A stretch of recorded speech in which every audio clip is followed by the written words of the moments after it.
hours all over the city.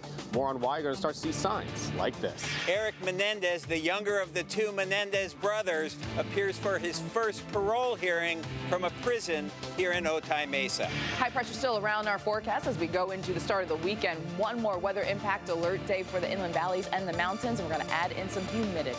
A cracked and leaning tree branch hanging over a sidewalk. Neighbors fear it could fall at any moment. They say the city should do more to maintain these pines. More than 900 San Diegans died last year of a drug overdose, and now the DA's office says a drug that's 100 times more potent than fentanyl has been detected here in San Diego County. We'll show you what this canvas transforms into and how it plays a role in the Working for Kids Give-a-thon. CBS 8 News Live at 6 starts now.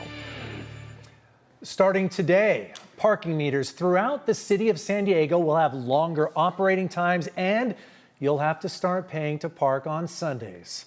Good evening and thank you for joining us. I'm Carlo Cicchetto. I'm Marcella Lee. The city says the 2 extra hours will increase parking revenue, but locals we talked with, they're not big fans. CBS 8's Alex Cheney joins us live from Pacific Beach, where he has already found updated parking signs. Alex, they're kind of hard to read.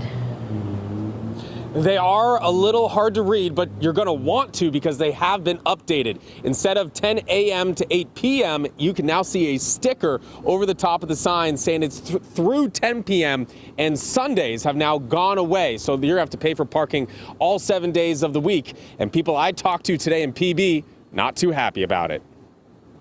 It's terrible. It's a tragedy. I don't like that. I don't think anyone wants that. Not too crazy about it. We really don't need this to be happening, I believe. It's unnecessary. It was a mix of anger and surprise on the streets of Pacific Beach this afternoon as people reacted to seeing the updated 10 a.m. to 10 p.m. parking signs for the first time. San Diego's already expensive and they're just making people not want to come down here as much. Haley and Annie were walking home from Pilates when they first saw the new signs.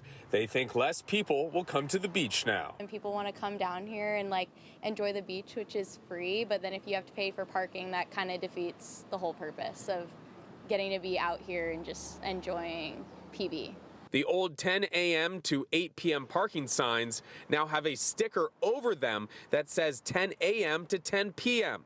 We noticed them on a few streets in PB today, but not all the signs have been updated yet. I think they should give some better notices to people instead of just slapping a sticker on a sign. In a statement this morning from the city of San Diego announcing the extended hours, they said, the additional revenue gained by increasing the hours of parking meter operations will be reinvested in the communities where the fees were collected, helping pay for long overdue street, sidewalk, and other infrastructure improvements. The city says parking meter hours will be extended by at least 2 hours and extended to Sundays within commercial areas in 4 community parking districts: Pacific Beach, Mid-City, Uptown, and downtown. Meters that now end at 6 p.m. will be extended to 8 p.m., and some meters that end at 8 p.m. will be extended to 10 p.m.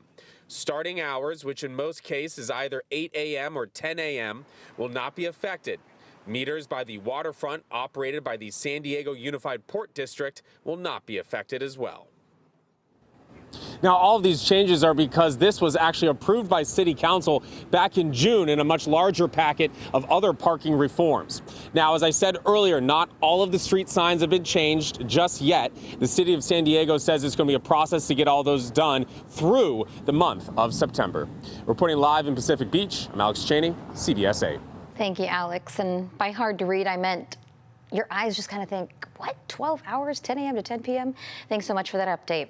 We are learning new details tonight about a body found in Valley Center last month. The San Diego County Medical Examiner's Office has confirmed the remains are that of Nadine Jett, a woman missing since 2023. She was also the owner of the 20-acre property where the remains were found. The Sheriff's Office says no one has been arrested in connection to Jett's death at this time. CBS 8 previously talked with Jett's sisters about her suspicious disappearance, and you can watch more of that interview on our website, cbs8.com.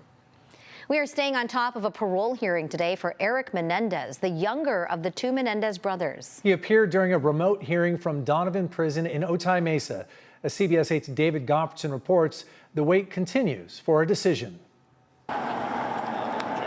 News media media from all over the state camped out Thursday morning at Donovan State Prison in Otay Mesa, waiting for the decision.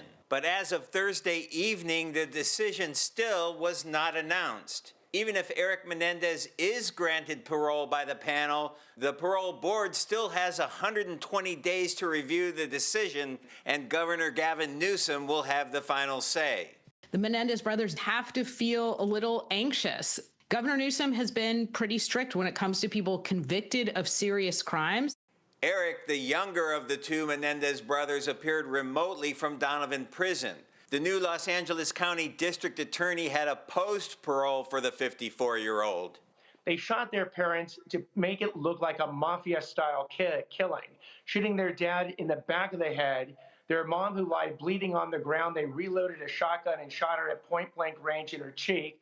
The brothers were resentenced in May from life without parole to 50 years to life after new evidence came out supporting claims that both brothers were sexually molested by their father. It made them eligible for parole because they were ages 18 and 21 when they shot their parents to death inside their Los Angeles home in 1989. Two documentaries which aired in 2024 also contributed to a public push for parole. And even the DA recognizes the likelihood that the brothers will be paroled someday. If and when the Menendez brothers finally come clean and say that those lies that they've been telling for 35 years are just that, they're lies, then at that point, we believe they'll be qualified for parole. Until that happens, we believe they're not. So once again, as of right now, no decision has been issued on Eric Menendez. His brother Lyle is set to have a parole hearing tomorrow morning, and it's unclear when either decision will be announced. In Otay Mesa, David Gottfredson, CBS 8. Wait continues. Thanks, David. All right. It definitely felt like summer in our inland and desert areas today. Chief Meteorologist Carlene Chavis joins us now for more on today's heat and what else we can expect. More heat. Okay, great. More heat into the weekend, and unfortunately, that sticky feeling too. So the humidity is going to be back in our forecast. Now, we are dealing with dry conditions across the inland valleys right now in the mountains and the desert, and that's coupled with some pretty hot highs today. 102, that was the high today for Valley Center, also widespread 90s east of the 15. You had 98 degrees today for Alpine, 97 degrees for Julian, 99 degrees, that was for Ramona, and 113 in Borrego Springs. We also had some records that were tied or broken today.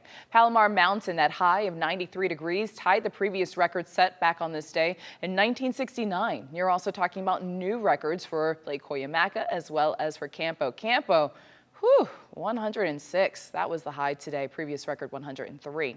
You still have the heat advisory, so one more weather impact alert day. That's going to be for the mountains as well as for the inland valleys, with more of the same heat anticipated with those widespread 90s, and into the start of the weekend for the desert with that extreme heat warning until Saturday. And we'll go ahead and take a look at the humidity coming up. Marcella. Thanks, Carlene. And as always, you can find an extended weather forecast on our website and our streaming app, CBS 8 Plus. Download that app on your TV and watch for free. This just into our newsroom. Firefighters are on the scene of a fire near Golden Hill. It started a little more than an hour ago on Imperial Avenue near 29th Street. At one point, the building was fully engulfed in flames. Crews are on the scene right now working to ensure that the flames are fully out. Right now, we don't know if anyone was injured or how much damage this fire caused. The cause is under investigation. It's official. This November, California voters will decide on whether to approve a redrawn congressional map that could help state Democrats win 5 more U.S. House seats. State lawmakers passed legislation today advancing the plan in response to Texas moving forward with their own redrawn map to pad their House majority by the same number of seats. Governor Gavin Newsom signed the bill into law just hours ago. We'll be the first state in U.S. history to, in the most democratic way, submit to the people of our state the ability to determine their own maps. That simply has not been done.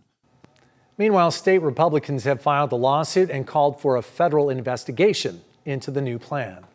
Tonight, we are hearing from people who live in La Jolla Shores, concerned about these massive pine trees and their large tree limbs. Neighbors say they are a safety hazard and are worried about how city crews are maintaining them. CBS 8's Brian White is working for you, finding out what the city is doing to prevent those limbs from falling.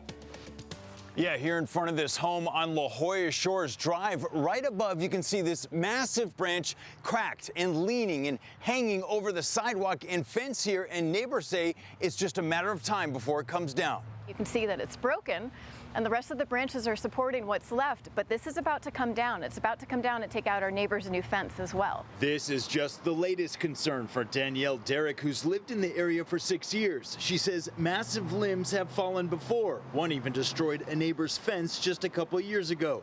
Since then, she says big branches continue to fall every 6 months or so. The problem here is that this sidewalk is used by a lot of pedestrians either to go down to the shores or up to the cove.